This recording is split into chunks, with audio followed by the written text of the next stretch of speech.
Bonjour à toutes et à tous et bienvenue sur Neptune Radio pour cet épisode qui sera dédié à Halloween et à la période du Scorpion. La période du Scorpion, elle se passe entre le 23 octobre et le 21 novembre.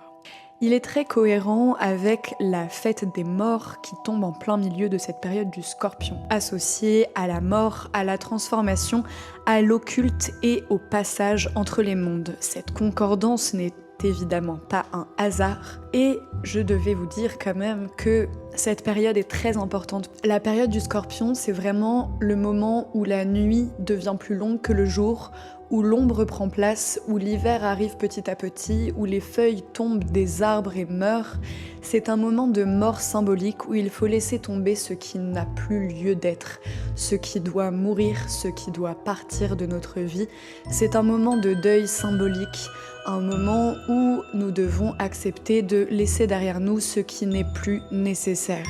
La période du Scorpion est assez intense, elle fait remonter nos peurs les plus viscérales, les ombres à l'intérieur de nous, et nous devons profiter de ce moment pour accepter ce qui nous fait peur et pour embrasser pleinement nos ombres. Les traditions païennes autour de l'automne et de cette période sont assez importantes et très intéressantes, notamment une fête automnale celte où on croyait que les esprits s'ouvrait et pouvait librement circuler, que la frontière entre le monde des morts et des vivants était extrêmement fine à ce moment-là. Les druides faisaient des prophéties pour l'année à venir, on éteignait tous les feux domestiques pour les rallumer à partir d'un feu sacré commun. On laissait de la nourriture dehors pour apaiser les esprits des ancêtres et on portait des masques et des peaux d'animaux possiblement pour se déguiser des esprits malveillants. Il y a aussi, dans le néopaganisme moderne, particulièrement la Wicca, où on célèbre l'équinoxe d'automne, moment d'équilibre entre jour et nuit, bien que le nom soit une reconstruction moderne.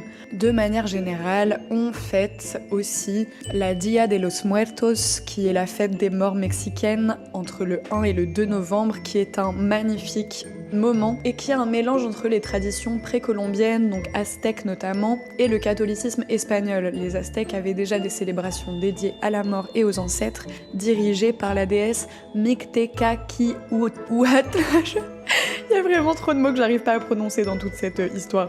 Mais cette fête se caractérise par une approche joyeuse et colorée de la mort. Les familles créaient des autels ornés de photos, des fleurs, des bougies, etc. Voilà, c'est un moment très important où il y a les fameux crânes en sucre, calaveras. Je sais pas si ça vous dit quelque chose, c'est des espèces de crânes squelettes décoratifs qui illustrent cette vision que la mort fait partie de la vie car on les colore. Et on croit donc que les âmes des défunts reviennent visiter leurs proches ces jours-là. Dites-vous que cette période entre le 31 octobre et le 2 novembre est étalée sur toute la période du Scorpion, notamment le moment de la nouvelle lune du Scorpion et le moment de la pleine lune de la période du Scorpion, vont vraiment être des moments extrêmement importants pour laisser derrière vous les vieilles peaux, les vieux mécanismes, les vieilles manières de penser. Et également, dites-vous que ça correspond pas mal aussi à l'arcane sans nom ou l'arcane de la mort dans le tarot, qui est l'arcane de la transformation, mais qui demande de couper les chaînes qui nous bloquent, de se libérer du poids du passé pour passer à autre chose. C'est aussi un moment qui peut être important dans le sens où il peut faire remonter certaines peurs ancestrales, où il peut faire remonter des mémoires de nos ancêtres, de nos grands-parents, de nos aînés qui sont décédés et de l'autre côté. Donc faites attention, soyez attentifs, attentives à cette période où tout ce qui est en lien avec les mémoires aussi de vos ancêtres peuvent remonter. Mais sachez que c'est une bonne période de transformation, c'est une bonne période pour préparer un nouveau cycle pour vous. Ayez confiance, n'ayez pas peur de cette période du Scorpion car le Scorpion, il ose affronter les choses en face, il ose regarder ses ombres, il n'a pas peur, il est tenace. Donc c'est le bon moment pour vous. Et évidemment, c'est aussi une fête chrétienne, la Toussaint, qui est une fête catholique instaurée pour honorer tous les saints connus et inconnus.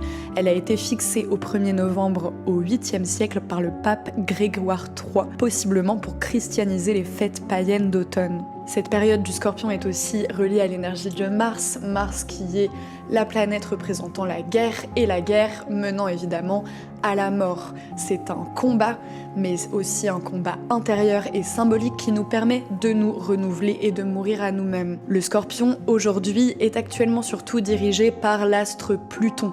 Pluton qui est le Hadès, le dieu des enfers et le dieu des morts, qui représente dans votre thème l'endroit des transformations profondes dans votre vie et l'endroit où vous allez vous confronter à vos instincts et vos ombres les plus enfouis. Je vous souhaite donc un superbe Halloween, une très bonne période du Scorpion et n'hésitez pas à me dire ce que vous devez laisser derrière vous pendant cette période assez intense, que vous vous accrochez bien en ce moment.